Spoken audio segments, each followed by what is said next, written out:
Danny, you put it around the wheel. Welcome back to Sailing Soluna. We're Sarah, Danny and Tazzy and we're learning to sail around the Whitsundays. But today's episode is a little bit of an experiment. Last week you saw us sail to Whitehaven Beach and Hill Inlet, and as soon as we arrived we had what felt like a great idea. What if we took Soluna up here? You might remember me saying exactly that in this episode, but Danny said no to that, so this week we came to a compromise. Instead of risking Soluna our sailboat straight away, we're taking our sinking water-filled tender on its biggest adventure yet and heading up Hill Inlet to assess whether it would even be possible to bring Soluna in. Where are we going? We're going back to the tender and we're going to drive it up Hill Inlet. As you probably know by now, we're very new to sailing, but we also love pushing the limits of what's possible. What do you mean we're not going to make it? Oh, in time to go. Okay, ready? It's stuck. Don't pull it! It must be stuck. It's not stuck. Danny, you put it around the wheel. We're doing 360. It's probably the worst that could happen in that situation. Let it off. It's stuck. Let it off. It's stuck. Let it off. It's then. stuck. Let it. Yeah! Quick! Of course. That was the best one. Really good.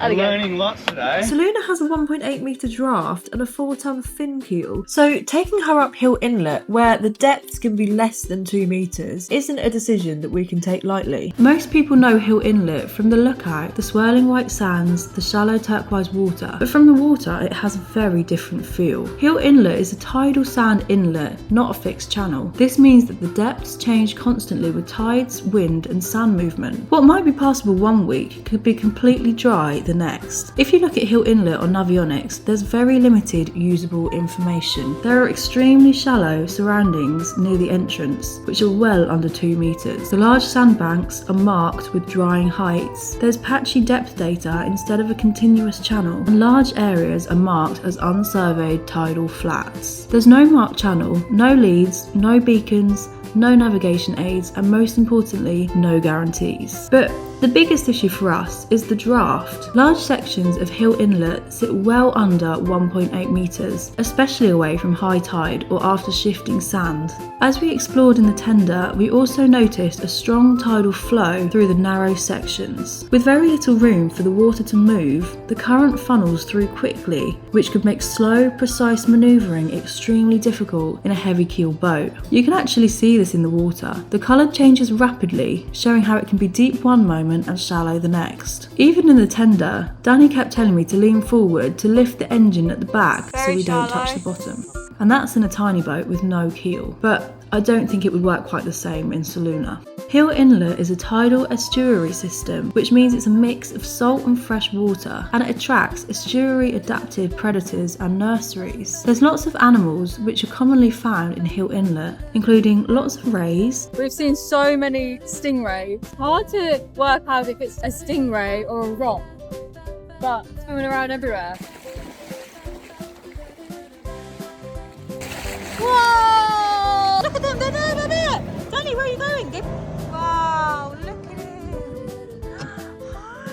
And lots of sharks, bull sharks, black-tipped reef sharks and whaler sharks. But bull sharks are the big one that people usually care about. They're here because they tolerate fresh water, they like shallow, warm and murky water, and estuaries are often nursery grounds, so there's a lot of food for them. Whoa! Did you see that? Here they are. What are they? Yeah, fingermark. They also follow the tidal movement and bait fish. This is higher than the water, and I would say in high tide that's probably submerged. Very low tide at the moment. Whoa, what's that? Wow! No way! Is that a flathead? I don't know. Is that a baby shark? No way! Was it? Go find it. It's a shark! There he is, there he is!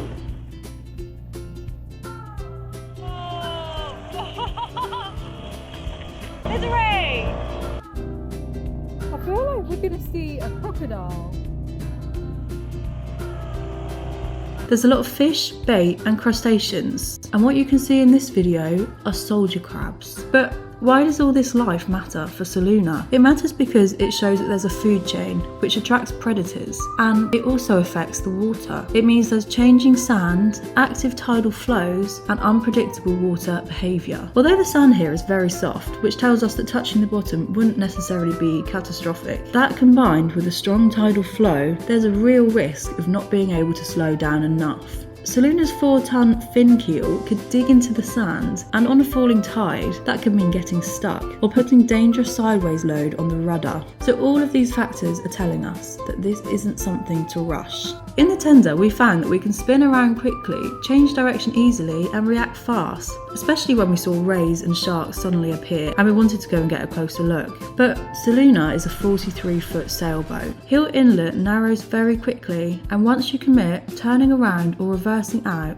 especially against the wind and current, could nearly be impossible. Getting in might be doable, but getting back out is the real issue. So from our experiment, we found that a few things would need to line up. We need a high tide that stays high for the entire transit, minimal wind, minimal swell, and good light to read the water, and we would likely have a heavy reliance on the engine. This tender run was about gathering information and deciding whether this stays an idea or becomes a future challenge. So after everything we saw today, the depths, the current, and the lack of reliable chart data, the question is no longer can we get Soluna up Hill Inlet, it's should we. And we need your honest opinion. Is this a calculated risk or a bad idea waiting to happen? Let us know what you think in the comments. We'd like to say a special thank you to Jim and Dave who are supporting Soluna through Patreon. If you love our videos and you'd love to support us too, I'll put the Patreon link in the description. Thank you for watching, and see you next Monday for the next episode of Sailing Soluna.